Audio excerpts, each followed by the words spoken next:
Welcome back, Cloud Cadets. In this video, we're going to delve into teams.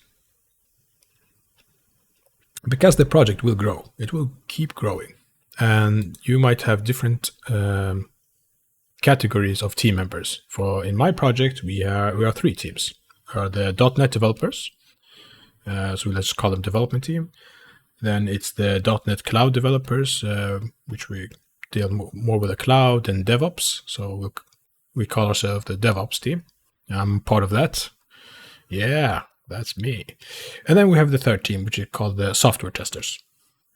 So we have a lot of user stories, features and tasks. And when the sprint begins, I mean, you're going to have to scroll vertically a lot. The priority might change. People might have different preferences.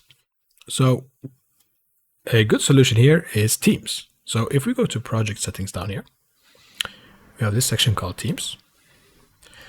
By default, you get a team when you create a project that is based on the name of the project and end it with a team. To the right here, we have a button called new team. We can give it a name. So I'm going to base it on how we do it. We have what I did not create one for the developers, the .NET developers. I had it as default for the Cloud Cadets team. I'm going to show you why, and you might not agree with me. You might want to do it differently.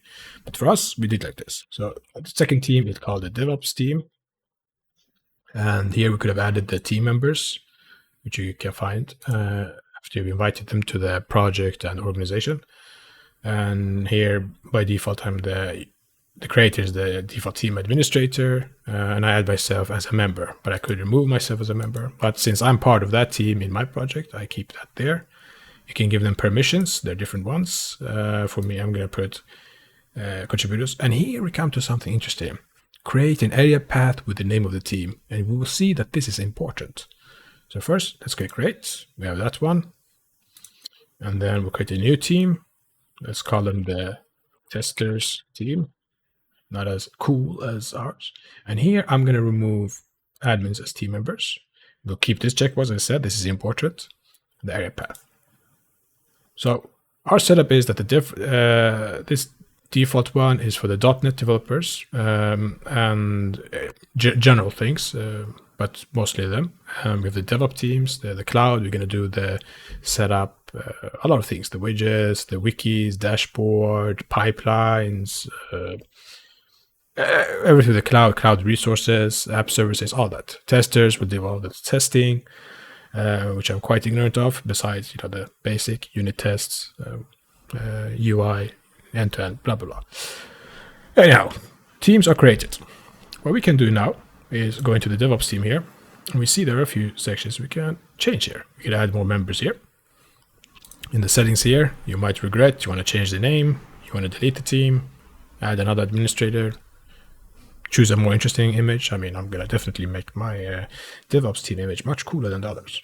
But shh, don't tell anyone, don't tell anyone. We have the notification settings here. If I right click here, each team can customize their notifications of what they're interested in or add subscriptions to different things. We have dashboards. As I told you in the earlier videos, we can have multiple dashboards. And we can give people permission to set them up. But let's close that for now. And let's go to iterations and area paths. And this is important. And here, see, it reverts to the default for a team as when you create a new project. It doesn't show the epics. And I want the epics. So I'm going to click that. And you see we have subsections here, iterations. Right now it's empty, right? So what I'm going to do, I'm going to click select iteration here. And then I'm going to add the sprint 1. And the sprint 2. And we leave it like that. We have the areas. You see here now, we saw this with the iteration path. This is the area path. Cloud Cadets / DevOps team.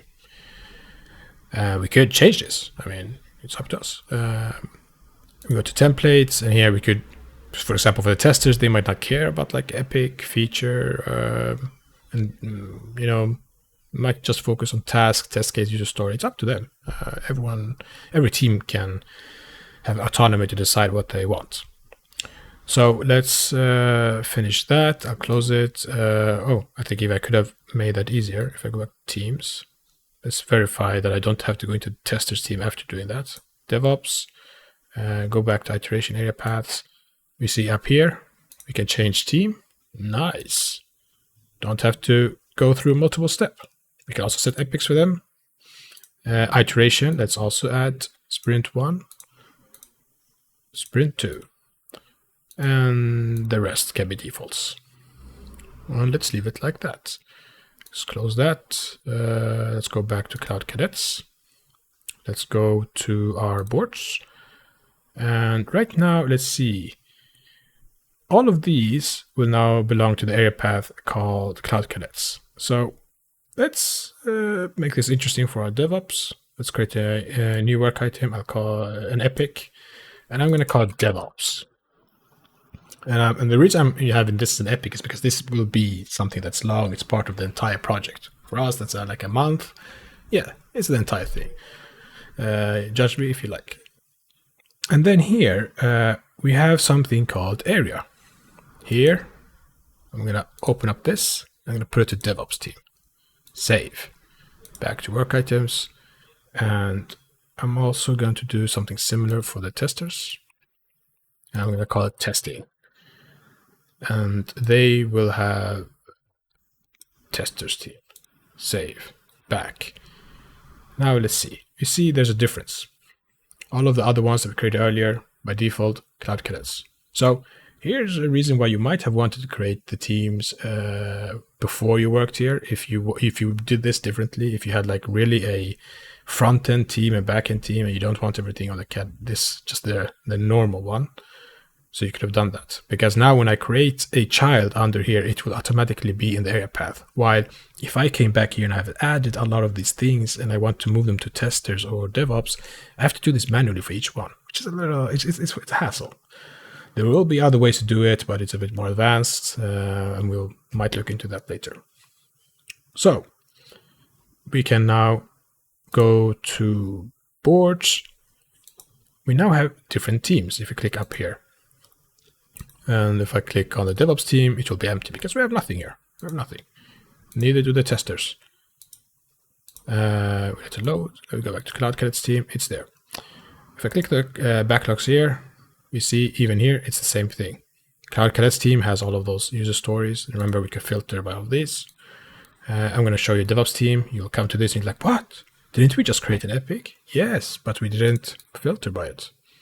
So let's click epics. And there we see it. And now our life becomes simpler. And I can now create a feature. And I want to call it CI/CD pipelines.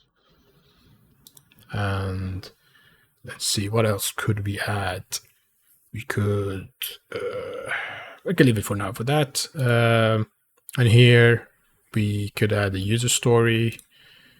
Let's see, let's think around here. What can we come up with? Okay. I'm going to just do something as I did similar in my project, and I'll say it.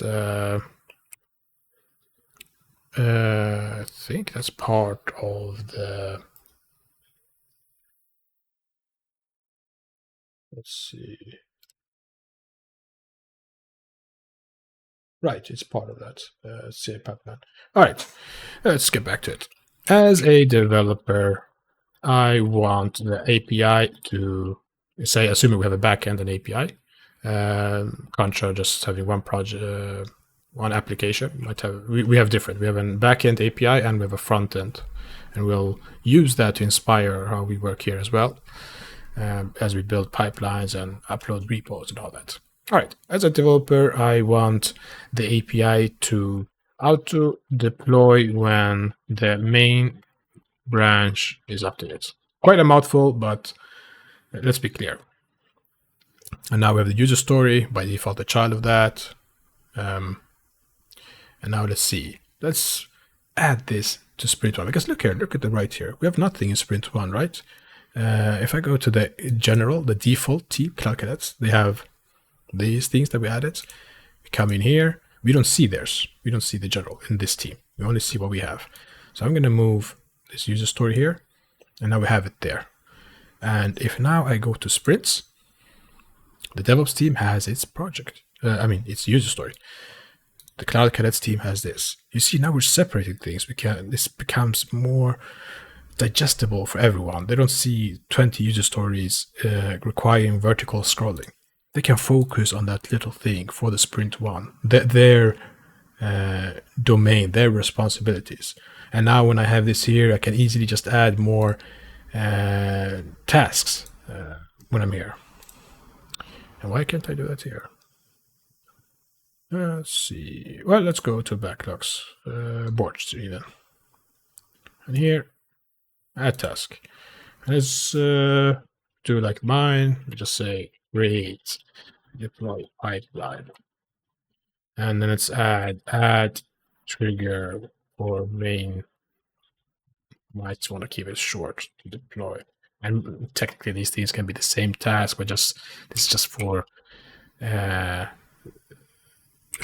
simplification's sake. Create a link for a correct service connection. How we have divided up in a bit. Now we go back to our sprint. We can see them here. Right, probably could have just added it there. Over here. Can't. All right. So down here, there's this chevron pointed down. Click that. You can add a new task or a bug. Didn't have to go back to the boards. You learn. Even I learn. So yeah, and here different team members will be able to assign themselves here and then move. And like we did earlier videos, we can customize some of these columns to fit. And we see here we don't have the user stories. Like I want to give this a user story. A story point. I put 3, and we don't see it. So look, every team can customize their own preferenced UI setup. But in our case, I think it was nice. It was nice having the story points there, and why not the priority as well? Save, refresh. Okay, why doesn't it want to show? We gave it a story points. Let's see, fields. All right, we added it to bug even. Keep that in mind. Make sure you add it to the right work item. So I added to user story, story points, and we want add field priority. Save. And now I think if I refresh, we have it now. Nice. And I can add myself here since I'll be doing this kind of job as one part of the DevOps team. And you see how this becomes, how easy this becomes. We have our backlog here. We can set our own kind of capacity here. We can divide us to different activities. So right now the Cloud Cadets team has everyone as a member, but I can change that. I can move people from the default team. I can even create a separate team and then we can have the default one as a general, or just rename it to something. I mean, they're full stack, so maybe development team or full stack team, whatever, floats your boat. And there we have it. Pretty nice, right? Because now we can really work with this. And here in the work items, we see everything. We have one for testers team, we have DevOps team, and this is the general ones. We get a great overview, and we can sometimes filter and see less if we needed it. So that's it for this video. Now I need to catch my breath, and you guys need to rest your minds, I guess. Until the next uplink, cadets, take care.